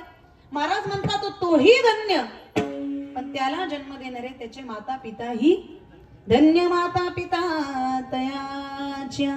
मग का हो तुकोबाराय, जो हा जन्माला आला, ज्या भगवान परमात्म्याने ही सृष्टी हे विश्व निर्माण केलं, जो हिताच्या बाबतीमध्ये जागा आहे त्या विश्व निर्मात्याने त्यालाही निर्माण केलेलं आहे. मग का हो तुकोबाराय, जो हिताच्या बाबतीमध्ये हिताच्या ठिकाणी जागा आहे त्याच्याबद्दल त्या विश्व निर्मात्याला काय वाटतं, त्याच्याबद्दल त्या विश्व निर्मात्याची काय प्रतिक्रिया आहे ते तरी आम्हाला सांगा. जगद्गुरु तुकोबाराय सांगतात अशी आपल्या हिताच्या बाबतीत हिताच्या ठिकाणी जागी असणारी कुळांमध्ये जी सात्विक अशी कन्या आणि पुत्र जन्माला येतात ना, त्यांचा देवालाही आनंद वाटतो. तुकोबाराय अभंगाच्या दुसऱ्या चरणात सांगतात. कोळी कन्या पुत्र होती जे सात्विक, कोळी कन्या पुत्र होती जे सात्विक, कोळी कन्या पुत्र होती जे सात्विक, कोळी कन्या पुत्र होती जे सात्विक, कोळी कन्या पुत्र होती जे सात्विक, कोळी कन्या पुत्र होती जे सात्विक, कोळी कन्या पुत्र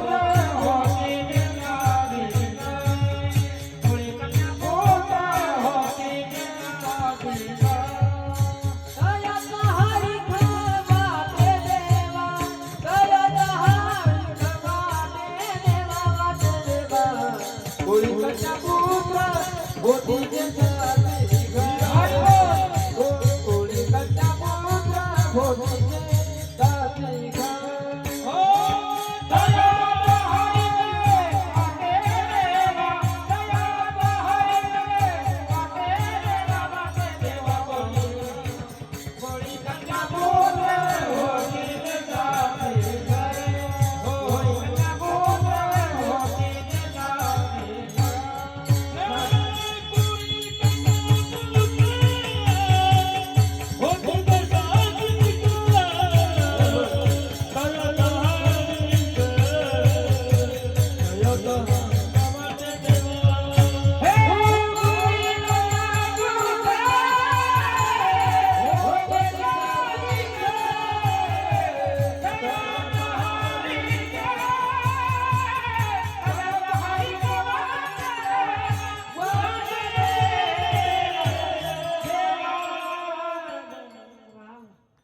कोळी कन्या पुत्र होती जे सात्विक तयाचा हरी कवाटे देवा.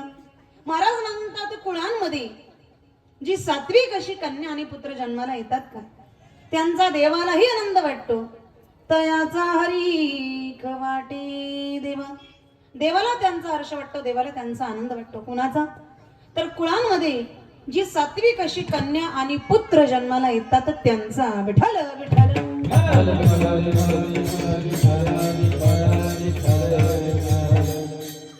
मग आता कुळांमध्ये जी सात्विक अशी कन्या आणि पुत्र जन्माला येतात त्यांचा देवाला आनंद वाटतो. पण याच्यावरून असा एक निष्कर्ष निघू शकतो की इतरही जन्माला येत असायला पाहिजे. तर इतरही जन्माला येतात बरं का. 3 प्रकारची प्रजा जन्माला येते. एक सात्विक, दुसरी राजस आणि तिसरी आहे तामस. तर यापैकी सात्विक म्हणून जी प्रजा जन्माला येते त्यांचाच देवाला आनंद वाटतो. जी राजस आणि तामस प्रकारची प्रजा आहे त्यांचा देवाला आनंद वाटत नाही. उलट देवाला त्यांची चीड येते. भगवान परमात्मा म्हणतात मी यांना निर्माण केलंय खरं, पण यांना यांचं कर्तव्य काही कळत. मग असे जे नराधम आहेत यांना अंधतम अशा नरकाला पाठवणार, घोर नरकाला पाठवणार. तानहं विशतो क्रूराम संसारेषु नराधमाम चिपाम मंजस श्रम श्रभा नाशवीशैव योनिषु. भगवंताला त्यांची चीड येते. पण जी सात्विक प्रजा जन्माला येते त्या सात्विक प्रजेच्या बाबतीमध्ये प्रेम, जिव्हाळा, आत्मीयता, आत्मविश्वास, संतांची विचारशक्ती ग्रहण करून सत्व मार्गाने जे आपल्या जीवनाचा अवलंब करतात अशी सात्विक अशी कन्या आणि पुत्र ज्या कुळात जन्माला येतात ना देवाला त्यांचाच आनंद वाटतो. विठ्ठल विठ्ठल.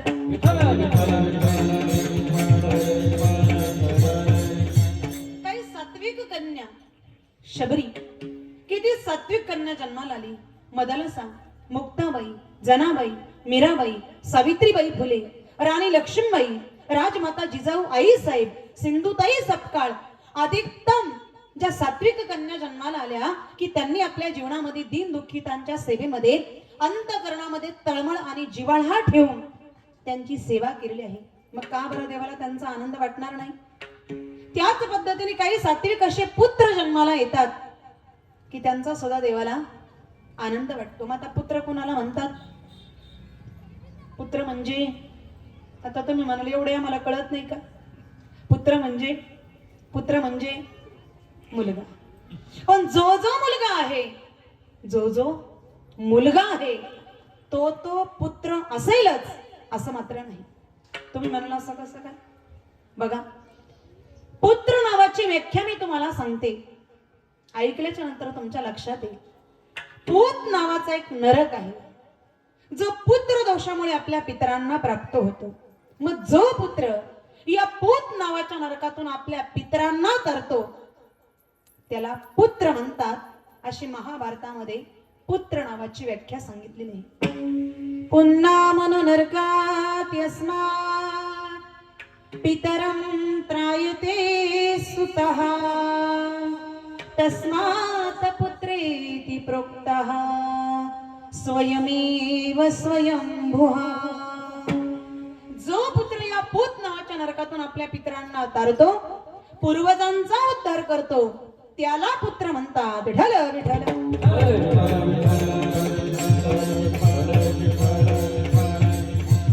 मग पितरांना तारणारा, पूर्वजांचा उद्धार करणारा त्याला पुत्र म्हणतात. 1400 कुपुत्र जन्माला येतात, आपल्या पूर्वजांना बुडवतात।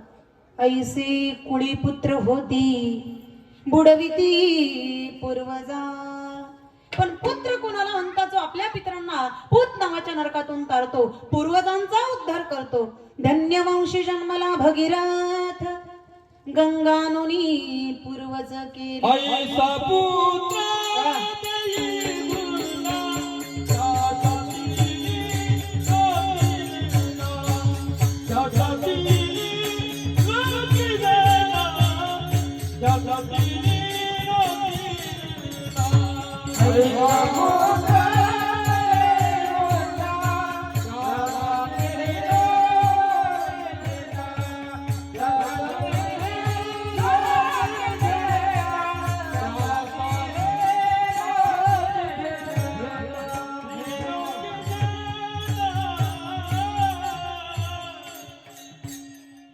ऐसा पुत्र देई गुंडा।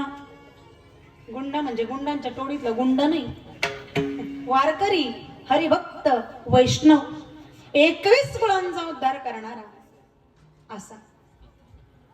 आईसा पुत्र देई गुंडा ज्याचा तिही लोकी। पण कसा एकच पाहिजे महाराज म्हणतात, कसा पाहिजे? एक जरी असला ना कुळाचा उद्धार करणार, पुरे एकचे पुत्र माय पोटी हरी स्मरणे उद्धरे कुळे। कोटी कुळांचा उद्धार करणारा असा सात्विक पुत्र जन्माला आल्याच्या नंतर देवाला त्यांचा आनंद वाटतो, मग असा पुत्र असावा।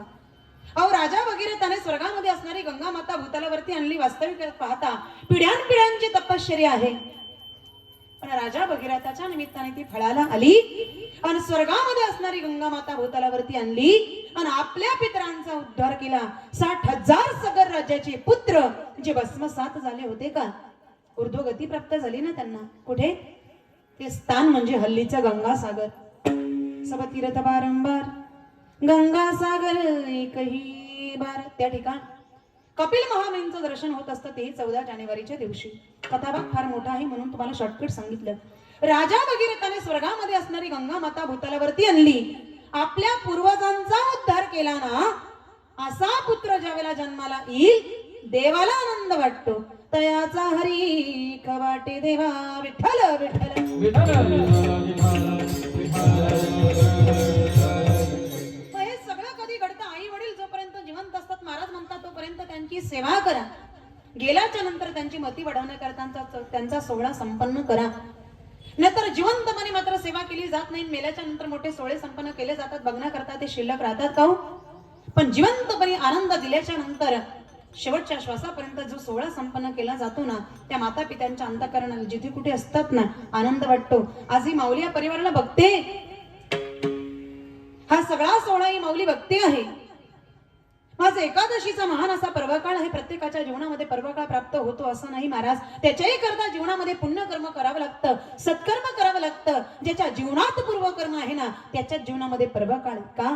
यासाठी केला होता अट्टहास, शेवटचा दिवस गोड व्हावा। आयुष्यातला शेवटचा दिवस गोड व्हावा, आपला शेवट गोड व्हावा ना, असं जर अंतःकरणाला वाटत असेल ना तर आयुष्यामध्ये पुण्यकर्म करा, भगवंताचं नामस्मरण करा, आई वडिलांची सेवा करा। म्हणून शेवट तो भला माझा बहु गोड झाला, आलो निजाच्या माहेरा भेटी रखुमाईच्या बरा। आनंद आपल्या जीवनामध्ये त्याच वेळेला प्राप्त होईल, कारण हे जीवन पुन्हा पुन्हा नाही, हे जीवन हा देह परत मिळेल। शेवटची पाळी एक मनुष्य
अतिशय सुंदर आपल्या परिसराचा, आपल्या संपूर्ण या तालुक्याचा भूषण आहेत महाराज.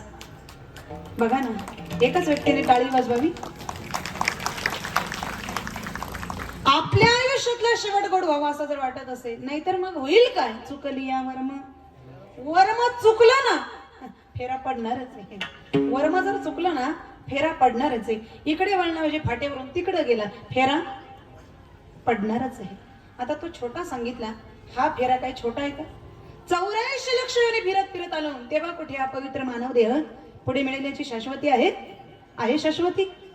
बरं आता मिळाला, उगाच मिळाला नाहीये. एक योनी कोटी कोटी फेरा, मग लागे वारा मानवाचा. क्या भरोसा है इस जिंदगी का, साथ देती नहीं,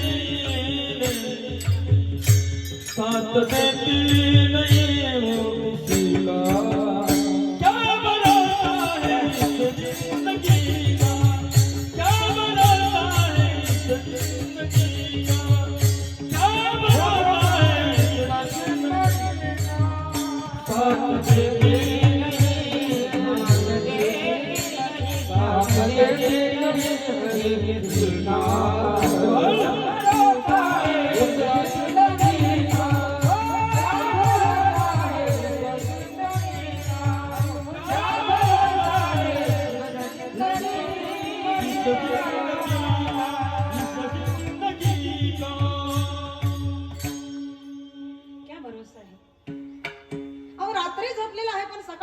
की त्याला तसंच झोपून ठेवायचं त्याच्या हातात आहे. एवढंच काय, आता श्वास घेतलात ना, पुढचा घेऊ द्यायचा का नाही, काही तेच थांबायचा.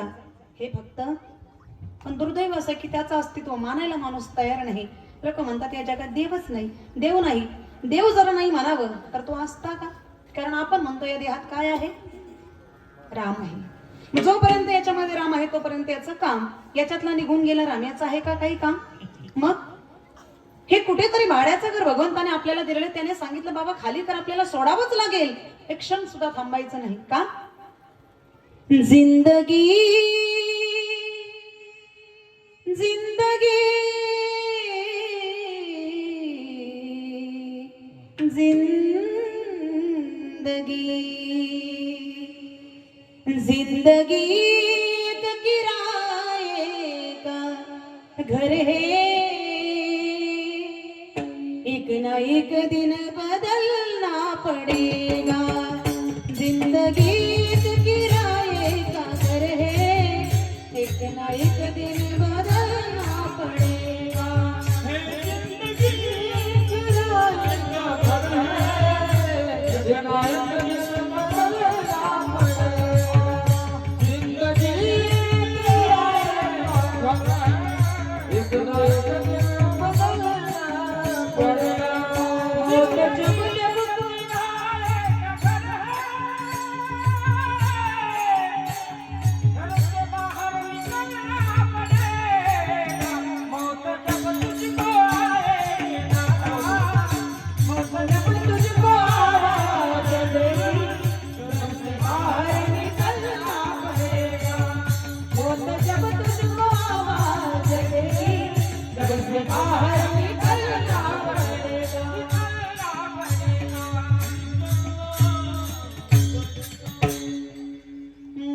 जब तुझको आवाज देगी, घर से बाहर निकलना पड़ेगा. त्याने आपल्याला दिलंय, त्याने सांगितलं ना बाबा सोड, त्याच क्षणी सोडावं लागेल, त्याच क्षणी सोडावं लागेल. हे त्याने दिलेलं आहे ना, त्याने सांगितलं. जोपर्यंत दिलं आहे तोपर्यंत त्याने दिलेल्या आयुष्यापेक्षा एका सेकंदाचं सुद्धा जास्तीचं मिळणार नाही. किती विनवणी केली, कितीही लाच दिली, माघारी परत जात नाही. जगातलं एकमेव सत्य ज्याचं नाव आहे मृत्यू. विठ्ठल विठ्ठल.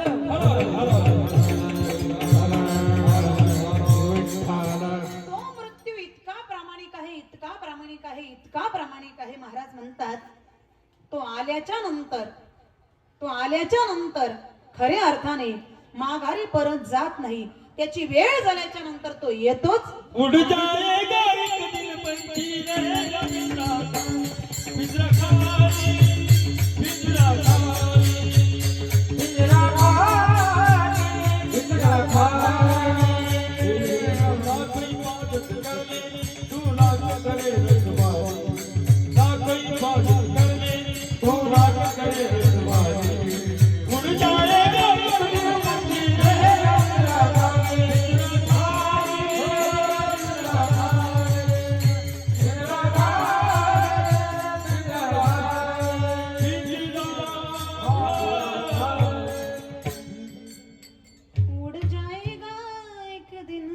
पंछी रहेगा पिंजरा खाली. देवानं आपल्याला दिलंय, महाराज पण याची किंमत आपल्याला कळत नाही, आपलं फार मोठं दुर्दैव आहे. मग ज्याला कळालं त्याच्या जीवनाची सार्थकता झाली, कारण पुढे हाच मिळेल याची शाश्वती. महाराज म्हणतात, मागुता हाची जन्म पावसी भोगिले सुख दुःख जाणसी, हे तो न घडे रे सायासी कार्य अंधवसी जाणून या. पुढे हाच मिळेल याची शाश्वती मग आता कळून घ्या. मग ज्याला कळाला खऱ्या अर्थाने, जो पुत्र आहे आपल्या पितरांचा उद्धार करणारा, त्याला पुत्र म्हणतात. हस्तामलकामध्ये नाथ बाबा हीच पुत्र नावाची व्याख्या सांगतात. जे पितरांते तारिती पूर्वजाते उद्धरिती, सुपुत्र त्या ते म्हणते जे पुत्र संतती दुर्लभ. मग जो आपल्या पितरांना तरतो पूर्वजांचा उद्धार करतो त्याला पुत्र म्हणतात. मग महाराज म्हणतात बाकीच्यांना काय म्हणायचं, महाराज म्हणतात त्याला पुत्र म्हणू नका. का? तो पुत्र म्हणण्याच्या लायकच नाही. मग त्याला काय म्हणायचं? वेगळ्या भाषेत सांगू, शास्त्रीय भाषेमध्ये त्याला अपत्य म्हणतात. काय म्हणतात? अपत्य. कारण ज्याच्यामुळे आई वडिलांना त्यांच्या जीवनामध्ये केवळ आपत्तीच भोगण्याची वेळ येते ना, म्हणून त्याला अपत्य म्हणा. ज्यासी बहुसाल अपत्य तो अखंड भोगी आपत्ती ते, या लागे नाव अपत्य जाणून वेदार्थ विधान केले. पण जो आपल्या पितरांना तरतो पूर्वजांचा उद्धार करतो त्याला पुत्र म्हणतात. विठ्ठल विठ्ठल. काहो तुकोबर आहे, जो हा जन्माला ना, ज्या भगवंतानी सृष्टी निर्माण केली त्यानेच या हिताच्या ठिकाणी जो जागा आहे त्याला निर्माण केलेला आहे. भगवंताला त्याचा आनंद वाटतो. पण महाराज, हिताच्या बाबतीमध्ये जो नेमका जागा आहे तो नेमका काय करतो, ज्याच्यामुळे त्याला आपलं हित कळतं. सात्विक अशा पद्धतीचं आचरण त्याच्या जीवनामध्ये त्याच्याकडून घडत असतं. आपल्या जीवनाची योग्य अशा पद्धतीची वाटचाल तो करत असतो की जो हिताच्या बाबतीमध्ये जागा आहे. पण महाराज तो नेमका काय करतो ते तरी आम्हाला सांगा. गीता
भागवत करीती श्रवण अखंड चिंतन विठोबाचे. कुळी कन्या पुत्र होती जे सात्विक, तयाचा हरीख वाटे देवा विठोबा रखुमाई.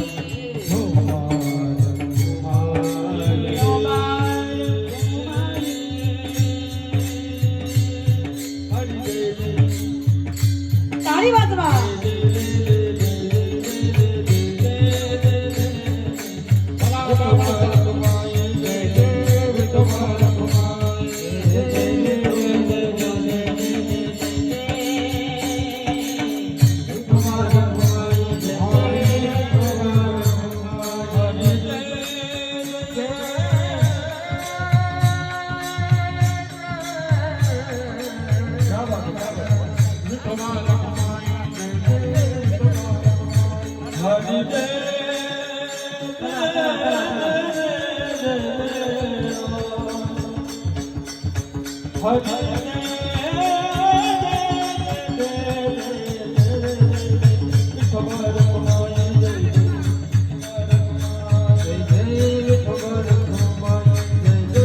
Hare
गीता भागवत करीती श्रवण अखंड चिंतन विठोबाचे.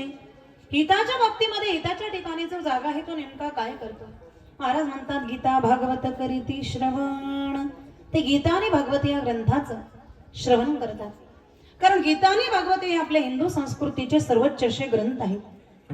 कारण गीता माणसाने कसं जगावं हे शिकवते आणि भागवत हा ग्रंथ माणसाने कसं मरावं हे शिकवतो. कुरुक्षेत्राच्या रणमैदानावरती कर्तव्य परांगमुख झालेल्या अर्जुनाला स्वधर्म कर्तव्य सन्मुख करत असताना भगवान श्री कृष्ण परमात्माने जो दिव्य उपदेश केला त्याचं नाव श्रीमद भगवत गीता. गीता माणसाने कसं जगायचं हे शिकवते. कर्तव्याची जाण करून देणारे गीता आहे. अर्जुनाला आपल्या कर्तव्याची जाण करून दिली आणि भागवत हा ग्रंथ माणसाने कसं मरावं हे शिकवतो. आणि भागवत हा ग्रंथ मुळात हंस स्वरूपाने भगवान परमात्माने ब्रह्मदेवाला सांगितलं. ब्रह्मदेवाने तोच भागवत नारदांना, नारदाने तोच भागवत व्यासांना आणि व्यासांनी तोच भागवत शुकाचार्यांना आणि शुकाचार्याने तोच भागवत 7 दिवसामध्ये विस्तारपूर्वक परीक्षिती राजाला सांगितलं. परीक्षिती राजाला शाप दिलेला होता की 7 दिवसामध्ये तुझा सर्पदंशाने मृत्यू होईल. पण 7 दिवसांच्या भागवत कथेने शुकाचार्यांनी राजा परीक्षितीला हे ज्ञात करून दिलं की राजा, तुझा हा देह नाशवंत आहे, शाश्वत नाही, पण तू मात्र अमर आहेस, आत्मस्वरूप आहेस. 7 दिवसामध्ये या गोष्टीचं ज्ञान राजा परीक्षितीला प्राप्त झाल्याच्या नंतर 7व्याच दिवशी परीक्षिती राजा म्हणू लागले की आता खुशाल तक्षकाने यावं आणि मला दंश करावं. कारण मला आता मृत्यूची भीती नाही, कारण माझा हा देह नाशवंत आहे, शाश्वत नाही, एक दिवस जाणारच आहे. पण मी मात्र अमर आहे, आत्मस्वरूप आहे. पण माणसाने कसं मरावं हे भागवत आपल्याला शिकवतो. जगावं कसं ना हे गीता आपल्याला शिकवते. म्हणून ते ह्या ग्रंथाचं श्रवण करतात. मग सात्विक अशा पद्धतीचं आचरण त्यांच्याकडून घडत असतं. देवाला आवडणारी क्रिया त्यांच्या हातून घडत असते. आपल्या आई वडिलांचं महत्व त्यांच्या लक्षात येतं की त्या ग्रंथाचं श्रवण करतात. विठ्ठल विठ्ठल. पण आता श्रवण म्हटलं हे तर वक्त्यावरती अवलंबून आहे. वक्ता ज्यावेळेला कुणी मिळेल त्यावेळेला श्रवण घडेल. मग आता गीता भागवत सांगण्याकरता वक्ता ज्यावेळेला कुणी मिळत नाही त्यावेळेला ते काय करतात? महाराज म्हणतात ते उगाच इकडं तिकडं कुठेही टाइमपास करत नाही. मग अखंड चिंतन विठोबाचे, ती अखंड विठोबाचं चिंतन करतात. देवाचं चिंतन करणं, देवाचं नामस्मरण करणं यातच आपलं हित आहे. हित ते करावे देवाचे चिंतन, करुणिया मन शुद्ध भावी, किंवा ऐकरे जना तुझ्या स्वहिताच्या खुना, पंढरीचा राणा मना माझी स्मरावा. म्हणून अखंड चिंतन विठोबाचे. विठ्ठल विठ्ठल.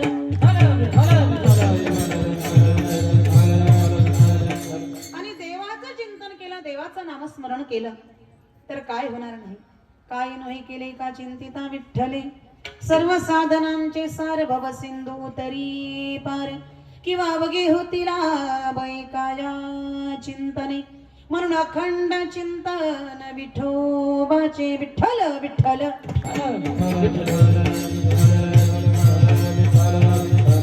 मग का हो तुकोबरे तुम्ही आम्हाला सांगता जो हिताच्या बाबतीमध्ये जागा आहे त्याचे माता पिता धन्य, जो सात्विक आहे देवालाही त्याचा आनंद वाटतो, देवाची त्याच्याबद्दल काय प्रतिक्रिया आहे महाराज तीही तुम्ही आम्हाला सांगितली, तेही आम्हाला पटलं. पण का हो तुकोबरे त्याच्याबद्दल तुम्हाला काय वाटतं ते तरी आम्हाला सांगा. मग त्याच्याबद्दल काय वाटतं ना ते आपलं हृदगत जगद्गुरु तुकोबर आहे. अभंगाच्या शेवटच्या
मज घडवत्यांची सेवा तरी माझ्या दैवा पार नाही कुळी कन्या पुत्र होती जे सात्विक तयाचा हरीक वाटे देवा ज्ञानेश्वर माऊली ज्ञानराज माऊली तुकाराम